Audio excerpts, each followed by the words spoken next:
Salut et bienvenue dans cette nouvelle vidéo. Aujourd'hui, on va parler de trading avec RoyalQ, surtout comment appliquer une stratégie simple pour bien débuter. Donc, je suis Norbert Messi et je vous propose de vous expliquer comment fonctionne RoyalQ, un robot de trading qui vous permet de trader sur Binance. À droite, vous avez mon téléphone portable avec lequel je ferai des illustrations. Et ici, vous avez ma présentation. Donc, nous sommes aujourd'hui le 20 août 2021 et on va aborder un sujet assez simple. C'est vous débutez, vous avez fait votre inscription et vous avez lié votre compte Binance à RoyalQ et maintenant, vous voulez savoir comment trader. Eh bien, ici, je vais vous apprendre, je vais vous expliquer comment débuter de la façon la plus simple. Parce que plusieurs personnes débutent sur RoyalQ et au bout de quelques jours abandonnent tout simplement parce qu'ils ne comprennent pas les paramètres, ils ne comprennent pas comment les configurer, ils ne savent pas à quoi ça sert et du coup, ils se disent que non, en fait, c'est une arnaque, on leur a expliqué n'importe quoi. En fait, il faut aller sur une stratégie simple. Ce sont toujours des choses simples qui marchent bien et par la suite, vous pouvez bien évidemment améliorer avec des stratégies beaucoup plus performantes ou beaucoup plus innovantes. Alors, ici, dans cette vidéo, je vous propose des étapes simples pour pouvoir commencer à trader. Dans ces étapes, la première chose, c'est d'abord définir son budget global. Combien je veux trader, sachant que son argent est sur Binance, il n'est pas sur RoyalQ. J'ai un fonds sur Binance qui est en USDT et je veux trader. Ce que je propose donc dans l'étape 2, c'est de définir le montant à trader par paire de cryptos. Je veux choisir le nombre de cryptos qu'il me faut trader. Et pour ça, qu'est-ce que je vais faire? Je vais prendre le budget que j'ai prévu en USDT. 80% de ce budget va me permettre finalement de choisir le nombre de cryptos. Et je vais laisser 20% pour un achat manuel pour résoudre des problèmes ponctuels. Soit parce que j'ai envie de faire un achat manuel, parce que le marché a tellement décliné que les critères que j'ai posés ne me permettent plus de faire un rachat et je trouve une opportunité de pouvoir doubler ma mise ou tripler ma mise. Donc, je vais faire un rachat manuel. Ou alors un autre événement qui peut surgir où j'ai besoin de payer mes commissions, mes frais à RoyalQ. Donc, laissez 20% qui vont vous servir à pas mal de choses. À l'étape numéro 3, il faut choisir ses cryptos. Alors là, c'est très simple. Vous allez sur CoinMarket. Voilà, comme moi, j'ai l'application ici, CoinMarket. Eh bien, vous cliquez dessus et vous allez trouver, vous allez prendre parmi les cryptos les meilleurs cryptos. Voilà, les 100 meilleurs. Et vous allez choisir les cryptos que vous allez trader. Le mieux ici, c'est de viser sur de long terme. Ça veut dire en fait que vous allez sur une stratégie progressive. Vous n'essayez pas de gagner 1 million en un jour. D'ailleurs, il faudrait que vous misiez beaucoup pour avoir 1 million, mais vous allez aller sur une stratégie de revenus réguliers et constants. Donc, vous choisissez des cryptos qui sont stables, qui ne vont pas s'effondrer du jour au lendemain, perdre 90% de leur valeur. Voilà. Ensuite, vous définissez la stratégie. Est-ce que vous voulez que vos cryptos, vos paires de cryptos soient tradées de façon cyclique, c'est-à-dire que récurrente. Donc, le robot achète, il vend, après il rachète, il revend, il rachète, il revend de façon illimitée, 24 heures sur 24, 7 jours sur 7. Ou alors, vous voulez quelque chose d'unitaire, de ponctuel. Le robot achètera une seule fois et il s'arrêtera après. Voilà. Après, vous pouvez le reconfigurer une fois, une nouvelle fois, une deuxième fois, une troisième fois. Voilà. Et la cinquième étape, c'est comment paramétrer le trade setting. Et c'est là où justement vous allez définir combien de fois le robot va acheter, quel est le montant que vous allez dépenser par cycle. Parce que finalement, c'est ce qui va définir votre budget, parce que vous avez déjà choisi quel est le montant que vous allez mettre par paire de crypto. Et donc, vous allez définir le trade setting dans les paramètres de configuration de trading de manière à ce que votre budget ne soit pas mis à défaut. Et par la suite, donc, vous allez aussi définir la marge que vous souhaitez. La marge que vous souhaitez parce que c'est vous qui allez définir. Est-ce que je veux un profit à 1%? Est-ce que je veux un profit à 1,3%? Est-ce que je veux un profit à 2%, à 3%? Bien sûr, il faut rester réaliste et mesurer et je vais expliquer tout ça. Voilà. Donc, pour aborder ces 5 étapes, on va faire une illustration. C'est toujours ce qu'il y a de mieux. On va considérer qu'on a un budget de 400 USDT, donc qui est disponible sur Binance. Et la première question qu'on va se poser, c'est combien je peux trader avec 400 dollars. Bien sûr, je peux prendre 100 dollars, je peux prendre 10 000 dollars, 20 000 dollars. Voilà, la stratégie, pour moi, elle est exactement la même. Pour un débutant, c'est assez simple. Comme j'ai dit, il faut prendre 80% de son argent. On va le trader et puis 20%, on va le laisser pour gérer des difficultés qu'il peut y avoir. Surtout pour que le robot ne manque jamais d'argent quand il veut acheter et vendre. Surtout si on a choisi une stratégie cyclique. Donc, dans cette étape, donc si on a 400 dollars de budget, eh bien, on va prendre 320 dollars, 80% de ce montant pour l'achat des cryptos et 320 dollars pour l'achat des cryptos et 80 dollars vont être utilisés pour ponctuer des problèmes qui peuvent survenir. Donc, une fois qu'on a défini ce montant global, eh bien, on peut définir le montant qu'on veut on va choisir aussi un montant qu'on veut pour chaque crypto. Moi, je conseille un minimum de 20 dollars par rapport à la stratégie que je propose, qu'on verra qu'elle est très simplifiée.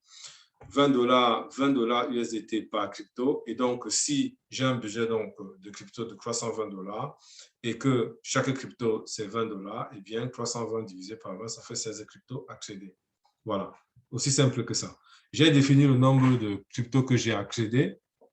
Et bien, par la suite, ce que je vais faire, c'est que je vais aller choisir les cryptos sur CoinMarket. Toujours utiliser les 100 premières cryptos. Voilà, là, je vais aller sur CoinMarket, j'ai cliqué dessus.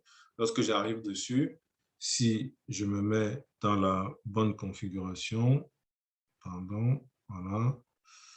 Donc, je vais cliquer sur CoinMarket. Voilà. Une fois que j'ai cliqué sur CoinMarket, dans l'écran d'accueil, j'ai les meilleurs cryptos. Donc, je clique à tout afficher. Une fois que j'ai cliqué sur tout afficher, donc j'ai une liste de cryptos que je peux avoir dans l'ordre avec celles qui sont les meilleures, les plus performantes. Je vais choisir dans les 100 meilleures. Et ici, je peux avoir dans les 100 meilleures, peut-être aller choisir celles qui sont actuellement au prix les plus bas. Voilà, qui sont par exemple en rouge là, qui sont parmi les 100 meilleurs. Sinon, vous pouvez faire simple, c'est tout simplement les prendre dans l'ordre parce que ces cryptos sont stables. Elles sont plus ou moins stables et donc elles vont vous garantir un profit stable. Enfin, pas stable, mais un profit durable à long terme parce qu'elles ne vont pas s'écrouler si vous allez chercher des cryptos qui sont voilà, volatiles. Ici, donc, si j'en ai choisi 16, j'en ai pris ici Ethereum, ADA Cardano, Bitcoin, Ripple et autres. Voilà. Donc, j'ai mis un certain nombre de cryptos ici. Donc, je les ai choisis. Une fois que c'est fait, donc, par la suite, je vais donc aller sur RoyalQ. Et là, je vais aller configurer. Je vais prendre une crypto ici que je ne traite pas. Je vais prendre celle-ci. Donc, pour l'instant, je ne l'ai pas créée. Donc, je vais aller à Trade Setting pour aller définir le nombre de fois que je vais trader. Et ce que moi, je vous propose, c'est de faire un achat uniquement 2 fois. Donc, ça veut dire que je vais faire un call margin de 1. Si vous avez suivi ma précédente vidéo, vous avez compris à quoi sert justement le trade setting et le margin call limit. Donc, c'est-à-dire que moi, je referai un achat qu'une seule fois. Tout à l'heure, je montrerai un graphe pour bien expliquer cette stratégie. Mais je vous propose de prendre un ratio de 1,5 que lorsque le marché va monter jusqu'à 1,5% par rapport à la moyenne, eh bien, vous allez déclencher les conditions pour pouvoir faire l'achat. Et lorsque le marché va se rétracter de 0,1, eh bien, vous allez effectivement vendre. Et donc, ici, vous allez donc faire un bénéfice de 1,4%. C'est-à-dire que vous allez faire 1,5% moins 0,1%. On verra l'illustration tout à l'heure. Et vous allez avoir comme margin call, c'est-à-dire quand est-ce que vous allez pouvoir racheter. Alors moi, j'ai fait une stratégie très simple où je me dis, je rachète vraiment si le marché est totalement à la dérive. C'est-à-dire que si la paire de crypto perd 60% de sa valeur, eh bien, là, ça vaut vraiment la peine, je vais racheter 2 fois. Sinon, c'est une stratégie qui est assez simple où, en réalité, j'ai mis un montant qui va avec un montant de 20 dollars ici. Bon, là, j'ai 50 dollars parce que j'ai ma stratégie par défaut, mais on va voir l'explication tout à l'heure. Donc, si on vient maintenant pour voir cette illustration, ici à gauche, donc, j'ai la stratégie que je vous préconise. Donc, j'ai 20 USDT. Donc, j'ai choisi one time une fois pour acheter si jamais le marché décline de 60%. Et donc, si jamais il décline de 60%, ça veut dire que au plus, au clos, en fait, je vais dépenser quoi? 60 $. Parce que j'ai donc le montant initial plus deux fois si jamais le marché décline de 60%. Par paire de crypto, en réalité, j'ai 60 $. Mais comme j'ai mis des conditions tellement importantes, finalement, qui n'arriveront pratiquement pas parce que je vais choisir des cryptos qui sont plutôt stables, eh bien, en réalité, ma stratégie, c'est uniquement 20 $. Et donc, si on va plus dans le détail, ça veut dire que lorsque ma crypto, si on choisit que ma crypto a une valeur, a une certaine valeur actuellement, donc une certaine moyenne, on peut le voir ici. Quand on voit les critères ici, on voit qu'il y a donc, si on prend une crypto qui est en train d'être tradée actuellement, je prends celle-ci. Donc, on voit ici qu'il y a un prix moyen, voilà, et ici, on a le prix courant. Et on voit ici que le prix courant, il est inférieur à la moyenne. Donc, le robot, en fait, il ne fait rien. Il ne vendra pas du tout. Tout ce qu'il peut faire, c'est acheter. Et je peux l'obliger à acheter manuellement. Mais je ne ferai pas ça. Parce que ma stratégie a été placée comme ça. Et c'est d'ailleurs pour ça que vous avez besoin de 20%. Parce que si ça décline tellement et que vous voulez doubler votre mise, eh bien, vous pouvez faire un achat manuel et là, vos 20% vont pouvoir vous servir. Je reviendrai sur ça sur une autre vidéo parce que c'est une stratégie qui est efficace.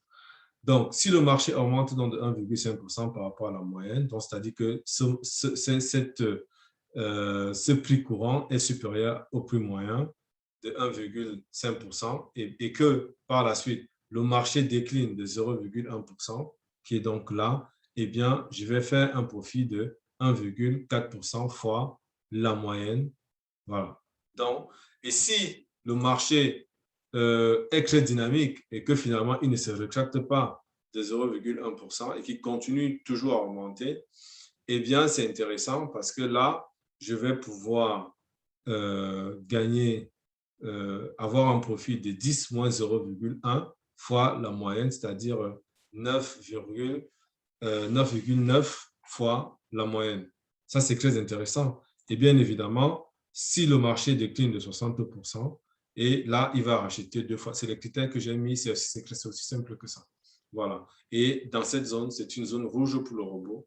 Le robot ne fera jamais de vente dans cette zone. La seule chose que le robot peut faire ici, c'est des achats. Et là, vous les configurez avec Margin Configuration. C'est là où vous allez définir qu'est-ce que vous achetez, quand est-ce que vous achetez, quels sont les critères d'achat. Voilà. Donc, c'est une stratégie assez simple qui peut vous permettre de commencer avec Royal Q. Et en fonction de votre budget, vous pouvez adapter ces paramètres pour choisir. Bien évidemment, ce que je préconise, c'est de ne pas tout miser sur une crypto. Par exemple, là, avec 320 $, j'aurais pu me dire non, je vais choisir deux cryptos, je vais miser dessus. En fait, ce n'est pas une bonne stratégie. Il vaut mieux miser sur plusieurs, tout simplement parce que par jour, vous allez voir, si on parcourt ici, par jour, on verra que dans les transactions, eh bien, chaque crypto ne nous donne pas un profit tous les jours. Donc, vous avez, en fonction donc, une journée, vous pouvez avoir une crypto qui monte, une autre journée, vous en avez une autre journée, vous en avez une autre. Donc, plus vous avez de budget, il vaut mieux trader plusieurs cryptos. Moi, aujourd'hui, je trade 50 cryptos et j'ai un résultat qui est plutôt intéressant, un résultat qui est assez alléchant. En tout cas, pour moi, c'est des résultats que je n'espérais pas. Et vous pouvez voir qu'il y a des jours où j'arrive à faire 80 $, presque 80 $ USDT. Voilà. Et ça, c'est avec une stratégie très simple. Voilà. Donc, c'est ce que je vous propose. Eh bien, merci d'avoir écouté cette vidéo. Bien vouloir s'abonner si vous n'êtes pas abonné à ma chaîne, si le contenu que je vous propose vous intéresse. Je ferai d'autres vidéos pour vous accompagner, vous aider à profiter de ce robot qui est vraiment magnifique. Vu le prix qui coûte, 120 $ pour une année, je pense vraiment qu'il y a beaucoup de potentiel dans ce robot, une opportunité, une aubaine intéressante. Donc, merci de t'abonner à ma chaîne. Merci de cliquer sur la cloche pour recevoir les notifications à chaque vidéo. Je te remercie et je te dis à bientôt pour une prochaine vidéo.